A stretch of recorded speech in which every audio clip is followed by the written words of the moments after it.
Hello RG, I'm Bong and we're here in Bulacan. Welcome to our modern tropical haven, Casa Claudia.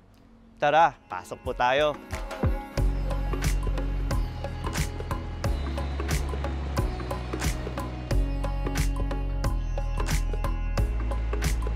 Casa Claudia, ang pangalan ni Mrs. ay Clyde.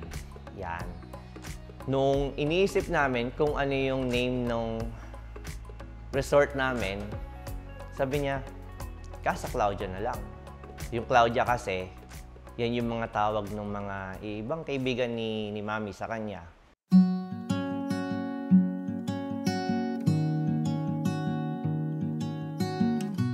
Noong 2012, natanggap ako bilang isang lineman sa Australia. Umalis ako noon January. Naiwan ko yung pamilya ko, yung mag-iina ko. Pero yung focus ko kagad, mag-ipon para makuha ko sila agad. Awa naman ng Diyos, within 11 months, nakasunod sila kagad doon. Nung na-approve yung visa ko, masaya na, pero mas masaya pa nung nakuha ko sila doon. Nung bago naman ako umalis, nasa Meralco muna ako. Sobrang hirap kasi ang late nung sahod ko pa nung time na yon. Siyempre, may mga anak na ako. Kapag ka magtutuition fee, maglo-loan muna ako, yan. Tapos yung bahay, ilo-loan ko rin yung bahay. Nung nagkaroon ako ng chance na makapag-apply sa Australia, ang sarap sa feeling na yung pakiramdam mo na mababago na yung buhay mo. Ilang years pa yung inabot talaga bago kami masasabi na may magandang kinabukasan na maibibigay doon sa mga anak ko.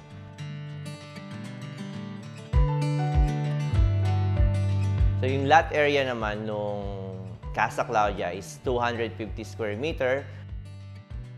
Yung floor plan naman is around 48 square meter nung cabin. So, pagpasok mo dito sa Casa Claudia, makikita mo kagad yung outdoor kitchen namin. Nandiyan na yung grilling station, then yung outdoor videoke na magagamit nyo hanggang 9 p.m. Tapos, pagpasok mo naman, lakad ka lang ng konti, makikita mo na rin dyan yung infinity glass pool namin. 4x6 ang size niya, and then 4.7 naman yung lalim niya. Meron din kaming jacuzzi. And then, meron ding outdoor shower and then outdoor toilet and bath. Then, pagpasok mo naman sa cabin, makikita mo na yung dining table. And then, yung indoor kitchen. Tapos, may toilet and bath din dito.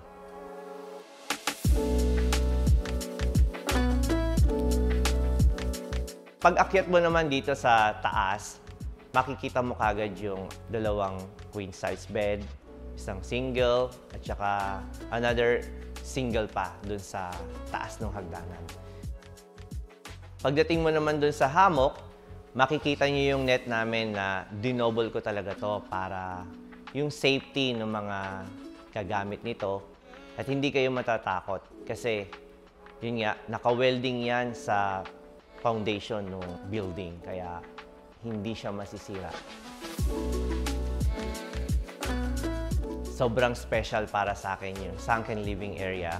Kasi ito yung magiging conversation area nyo. Kasi sinigurado ko na yung area na to, maraming makakaupo, makakatulog.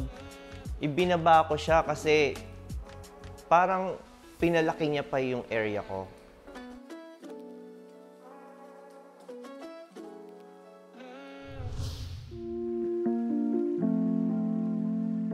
2015, nawalan ako ng work doon sa Australia. So, sobrang struggle kami kasi for 1 month wala akong trabaho doon. So, nag-apply ako, then natanggap ako sa isang chicken factory. Sa gabi, nag-stock market naman ako para may extra income pa. Hindi ako doon tumigil kasi gusto ko mag-expand pa ako na mag-expand. Yung challenge ko talaga yung sarili ko para hindi na ako bumalik dun sa pinanggalingan ko na sobrang hirap talaga. And then, awa ng Diyos, may tumawag sa akin na kaibigan ko sa pagla-lineman din. Sabi niya, O ano, gusto mo ba magtrabaho dito? Yun na ulit yung start na nakapag-ipon ulit kami. Tapos nakapag-isip ako na paano kung mangyari ulit to? Pag nawalan ulit ako ng trabaho, ganun ba ulit? Paikot-ikot na lang. Kaya naisip ko na bakit hindi kami mag-invest katulad nung apartment. And then yung apartment namin, ginawa naming Airbnb. Then later on, naisipan namin na nandito na kami sa rental business, bakit hindi pa kami mag-expand ng isang resort naman? Ito nga yun, yung Casa Claudia na ngayon.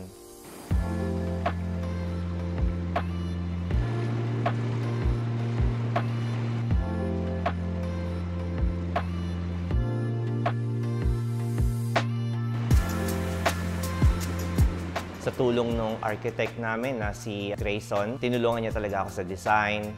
And then, yung kapatid ko sa pag-build, si Michael Santeco, siya naman yung sa swimming pool. Talagang sobrang dumali lahat para sa akin. Kasi nasa abroad ako, so lahat to parang mag-uusap-usap lang kami online. Papadala lang ako ng picture, drawing ako, pakikita ko sa kanila, ganito yung gusto ko, ganyan. Yung plan namin, from the start, talagang original plan to eh. Kung ano yung nasa isip ko, kung ano yung pinlano namin, ito yung lumabas. Kaya sobrang thankful ako sa lahat ng mga taong nakapaligid sa akin na natulungan ako para maitayo itong Casa Claudia.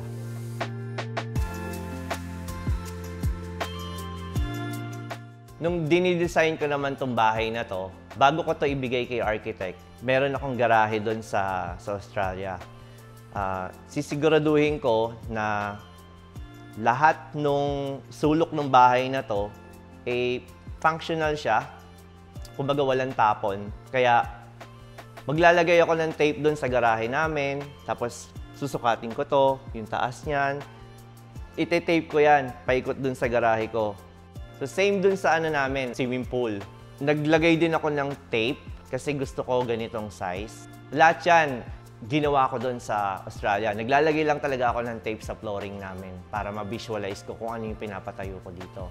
So, doon na ngayon nagsimula yung Casa Claudia.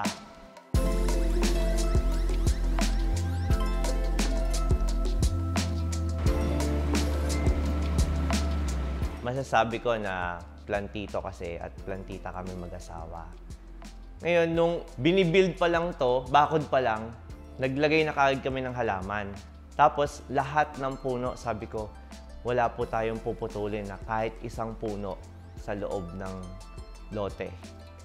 Kaya ito, dinesign namin na huwag matamaan yung mga puno sa loob. Kasi, alam mo na, ang tagal-tagal magtanim ng puno. Tapos, papatayin mo lang, kawawa naman sila, di ba? Kung titingnan mo siya, para siyang masasabi kong Bali-inspired kasi nga, unang-una, yung tiles namin is from Indonesia and doon ko rin naman nakita yung mga design ng swimming pool. Pagdating mo naman dito sa loob ng bahay, para siyang industrial rustic look. Kung titingnan mo kasi siya, concrete, glass, wood, yung loob. Ang sarap sa mata. Malamig siya. So, since DIY nga itong cabin natin, yung pagka-Scandinavian niya, si Mrs. ko na yung naglagay niyan. So, para siyang cherry on top ng cabin.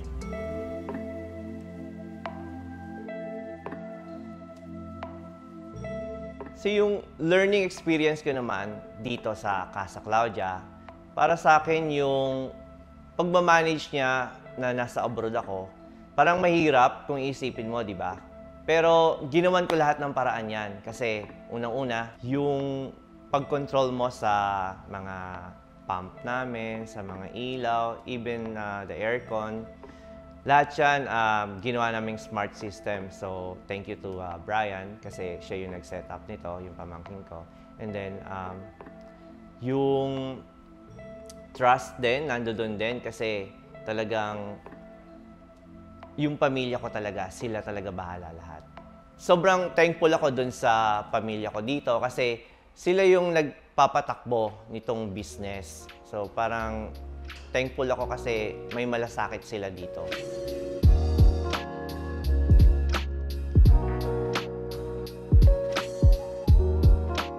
So I would like to invite everyone to come and visit Casa Claudia. So you can also check our Facebook page, Casa Claudia Private Resort. So yung rate po namin nag-range from 9,300 to 16,600. Yung day tour namin up to 30 packs po. Yung night tour naman is 20 packs. And that ends our video. Sana po ay may natutunan kayo at na-inspired sa aming istorya ng Casa Claudia. Thank you for watching. Paalam! Want to share your house and get featured? Email us at stories.onlygood@gmail.com and tell us about your interesting home story. For more videos like this, subscribe to OG and be part of the community.